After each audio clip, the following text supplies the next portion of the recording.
Good morning, আবার নুন, তাই না? তার মাঝখানে আজকে এসে গেছি একটু সামান্য আমার ভিডিও নিয়ে। সবাই আজকে কেমন আছো বলো আগে তোমাদের। নিয়ে আমাদের আমার তো চিন্তা হয় যে আমার বন্ধুরা সবসময় ভালো থাকুক, সাবধানে থাকুক, সুস্থ থাকুক। আমাদের চাঁদ আর নাই চাঁদ। আমি জানি তো একটু লিপস্টিক করতে ভালোবাসি, কিন্তু এখন তো করার সময় নেই, তাই মেকআপ ক্যামেরায় আমি ভিডিওটা বানাচ্ছি। কিন্তু কী করে বলো, এখন অনেক বিকল্প ব্যবস্থা হয়ে গেছে ফোনেরই, তাই না? মেয়েদের বিশেষ করে একটু লিপস্টিক, একটু চোখের কাজল দিতে ভালো লাগে অনেক মেয়েদের,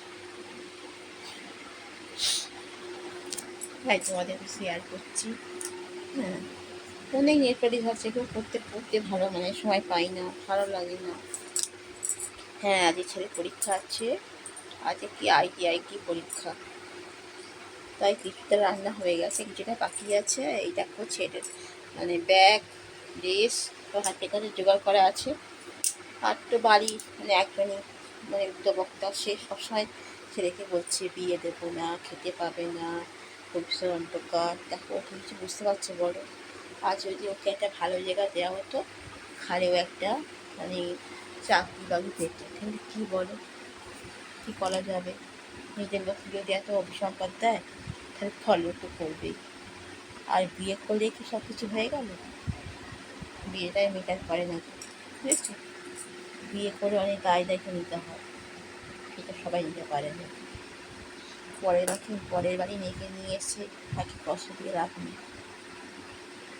আমার ছেলে একটা সাধারণ ছেলে, হ্যান্ডিক্যাপ, কিন্তু ওর কোনো বুদ্ধি শুদ্ধি নেই, এখন সেই বাচ্চাদের মুখে হয়ে গেছে আছে।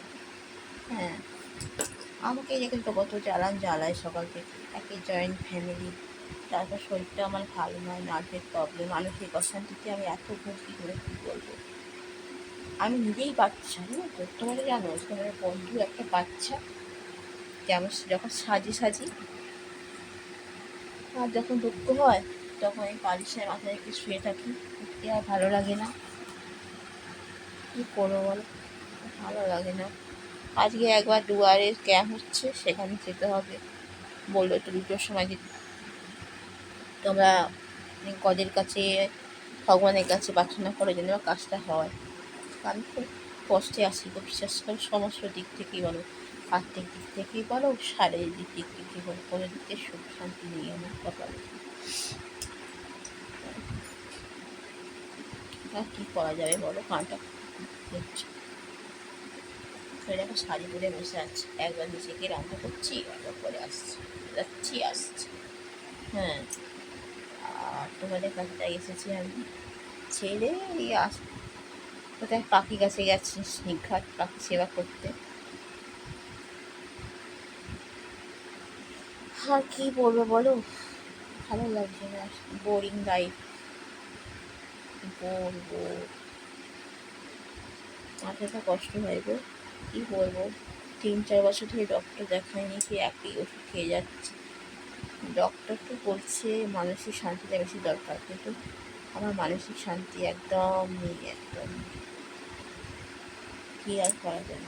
ঠিক আছে, পরে আসবো আমার লাইফে। তোমরা ভালো থেকো, সুস্থ থেকো, সাবধানে থেকো। টাটা।